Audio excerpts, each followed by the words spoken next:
this is Eno, and welcome to the Dynamic Prepper. Today I have a new product on the tabletop for review for you today. It is the Thrunite Archer 2A V3. In the Archer series by Thrunite, this is the 2AA version. V3 stands for version 3, so this is the third incarnation of the Thrunite Archer 2A. And most of the reviews you're going to see out there on this particular flashlight are going to be the V1 or V2 versions. This is new for 2016, and I'm very happy to have this on the tabletop for you today to show you the new 2016 Thrunite Archer A2 V3. Let's go ahead and open this up and see what we have. So, nice little box here. There is our flashlight. This is great for tactical EDC. It's a good size. It's not overly small, but it's not overly big. I'll get into my philosophy on EDC flashlights, or torches as you call them across the pond. Now, I in fact moved the belt clip on this particular flashlight when I got it. This is not a raw, kind of fresh opening. I did open this as soon as I got it and kind of gave it a once through. And actually, I've been carrying it for about 2 days just to get familiar with it. When it initially came in the mail, if I can get this off, the belt clip was down here, just like that. See that there? And that to me was not really a good place for a belt clip. It left about half the flashlight out sitting outside your pocket if you actually clipped it into your pocket, or a sleeve in your bag, or a pocket in your bug out bag or something like that. It didn't work very well for me. It wasn't comfortable in the hand. And so I went ahead and pulled it off and put it up here. Now it does have the ability to slide up and down the body of the flashlight up here.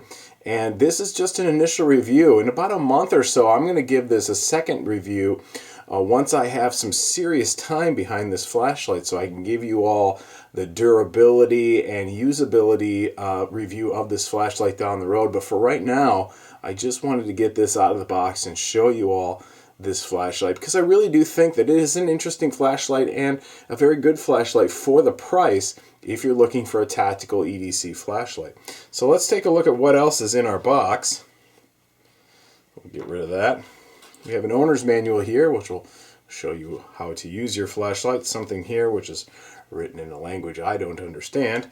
And also a lanyard. And in this too has a couple of replacement items for your flashlights. So if I open this up here and kind of dump this out, there we go. So right there we have a replacement button. This is for the toggle switch on the top. We have a replacement one of those, and we also have a few extra, if I can get these out, O-rings. Of course, they're stuck in the bag. Come on out, guys. There we go. Okay, so we have a couple of extra O-rings and this little guy, which is evidently for something, that comes in the bag too. This O-ring is going to be the water-resistant O-ring that is placed up here in the cap that you unscrew to insert your batteries to prevent water from entering inside the flashlight and potentially causing some problems. So this doesn't have any batteries with it. It does not come with batteries. So let's go ahead and compare this to the V2. So this is the V3. What are some of the upgrades we have in the V3 versus the V2? Well, first of all, the V2 was a 450 lumen flashlight. Our V3, as we see here, is a 500 lumen. So if you're looking at the 2015 versus the 2016 version, you get 50 extra lumens. It comes with a CREE XP-L V6 LED with an orange peel reflector. So if you sort of look in the reflector there, I don't know if that's going to focus in too well, but it has an orange peel finish, and what that helps to do is to smooth the beam, so it kind of diffuses the beam a little bit.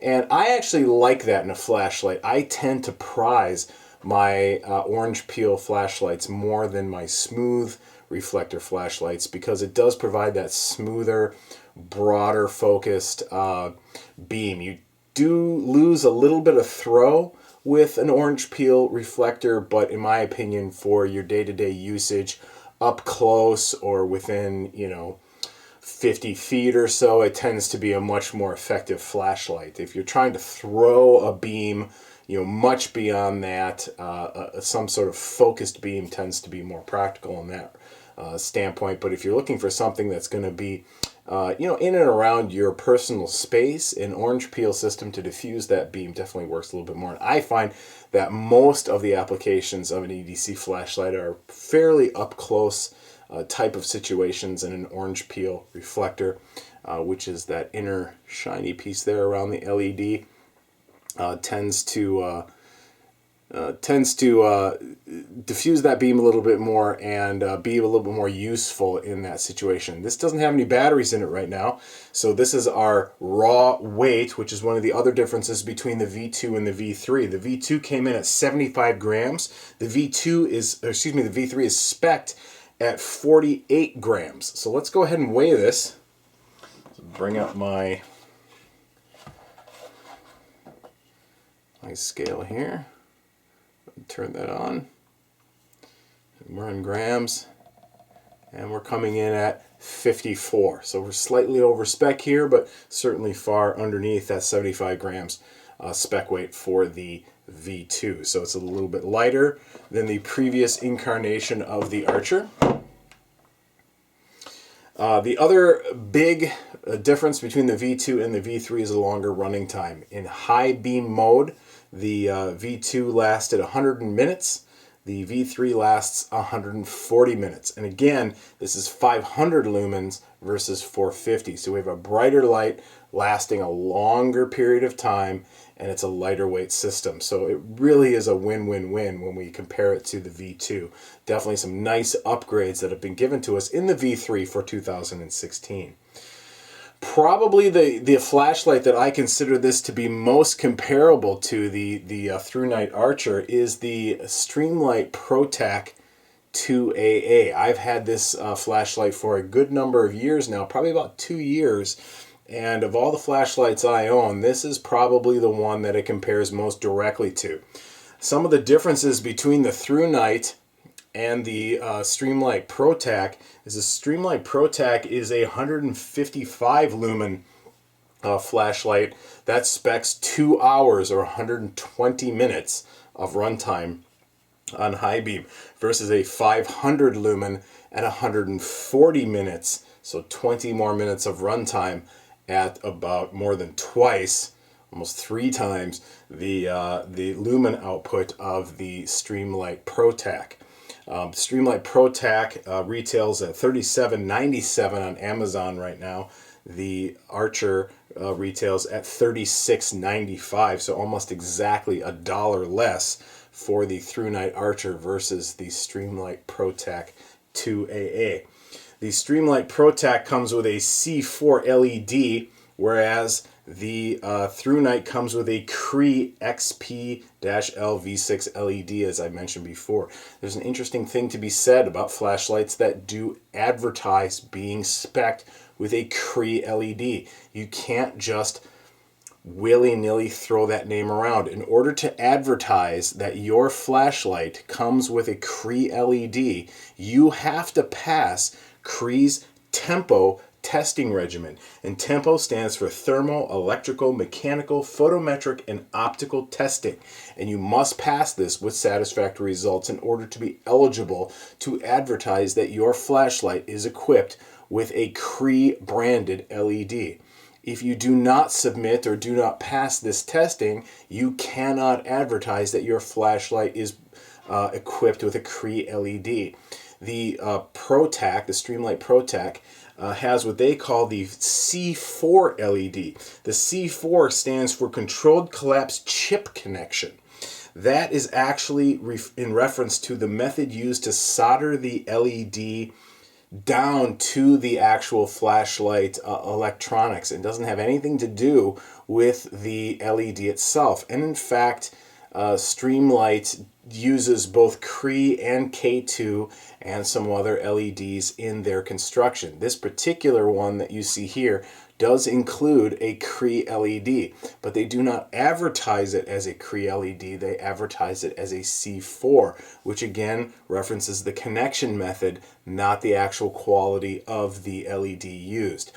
The reason why is because they do not submit their flashlights to CREE tempo testing, and therefore are not eligible to use the brand name CREE when they advertise their flashlights. Now, that's not saying that their own personal testing that they put their flashlights through is not as good or even exceeds the CREE tempo testing. It just means that they don't actually submit their flashlights to testing for the CREE tempo testing protocol.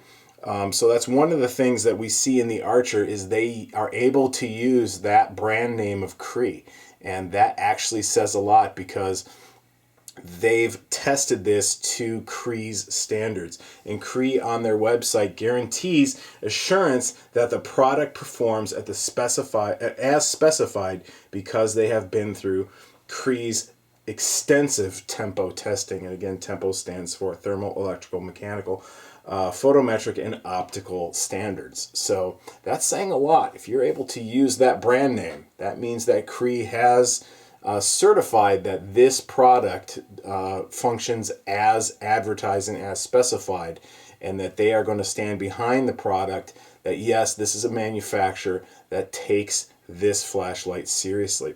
So these don't have batteries in them right now. Let's go ahead and get some batteries in them and compare them. Again, there's going to be a big difference because the ProTac is 155 lumen and the Archer is a 500 lumen.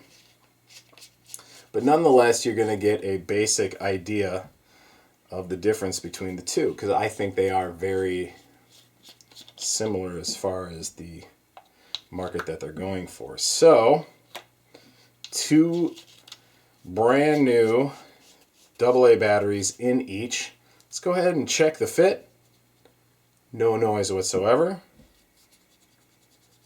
No noise whatsoever. So I will say that with the Streamlight ProTac, I've owned this for a couple of years, and I will say that some batteries have rattled in this over time that I've used it. It just seems to be the luck of the draw. Some of them rattle, some of them don't.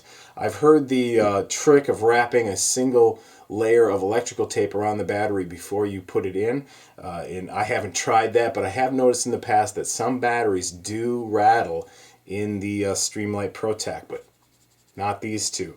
And with the Archer, not those two either. So let's go ahead and put the ProTac aside and take a look at the Archer. So it has a toggle switch up top, which will turn on our flashlight. Again, this is a 500 lumen flashlight. I have very bright lights going on here for recording purposes.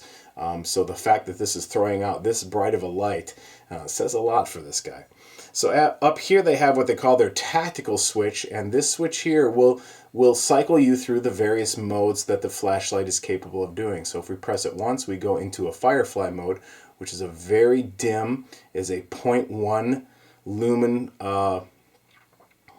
output that we see here. It's really great for looking through a bag or a map at night. It's not going to ruin your night vision. It's not going to give away your position. It's a very low output LED that we have here at a 0.5. So if we press it again, we have a medium low output, which is pretty dim. If we press it again, we have a medium high output, which is a fairly decent amount of output. And if we press it for a fourth time, we get to our high output, which is our full 500 lumen version. Okay, and so those are the four: Firefly, medium low, medium high, and high. If we press and hold for a moment, we get our strobe effect. So there are a total of 5. One of the cool things about this flashlight is if you are in a particular mode, so let's go down to our, let's say, Firefly mode. So there's our brightest, so there's our Firefly mode. If I turn it off and then turn it back on, I'm still in the Firefly mode. Okay, so if I go to, say, our medium low, turn it off, Turn it back on, I'm still in medium low.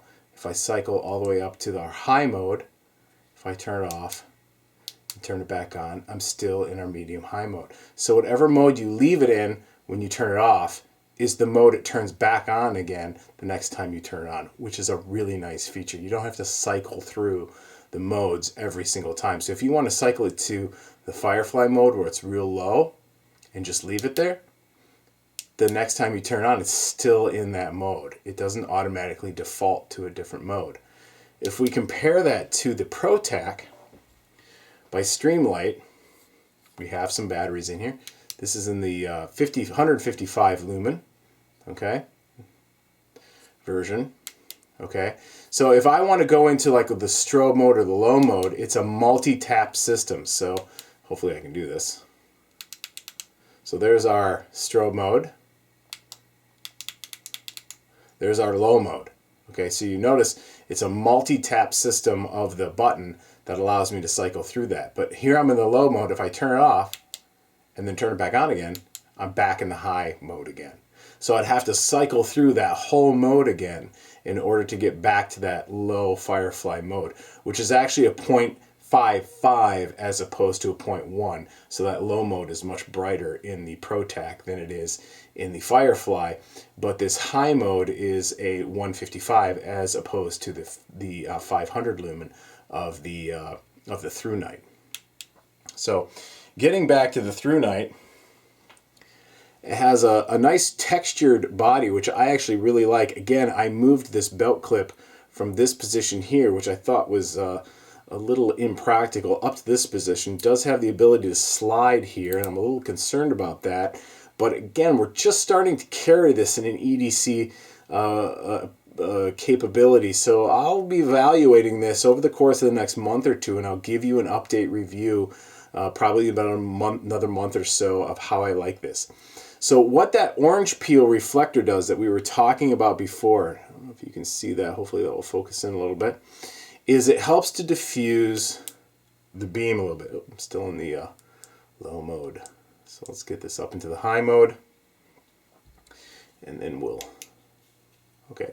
So one of the things you'll notice is if I just kind of point these at the, and this is relatively the same height off the table here, is that the Thrunite has a more softer, more diffused beam, whereas the ProTac has that more focused beam of light. That's what that orange peel reflector does in the Thrunite. It helps soften up that beam a little bit. It gives a bigger halo and a wider beam as opposed to that as a soft or straight or smooth reflector, as they're sometimes referred to, gives a more focused beam and less of a halo around the beam.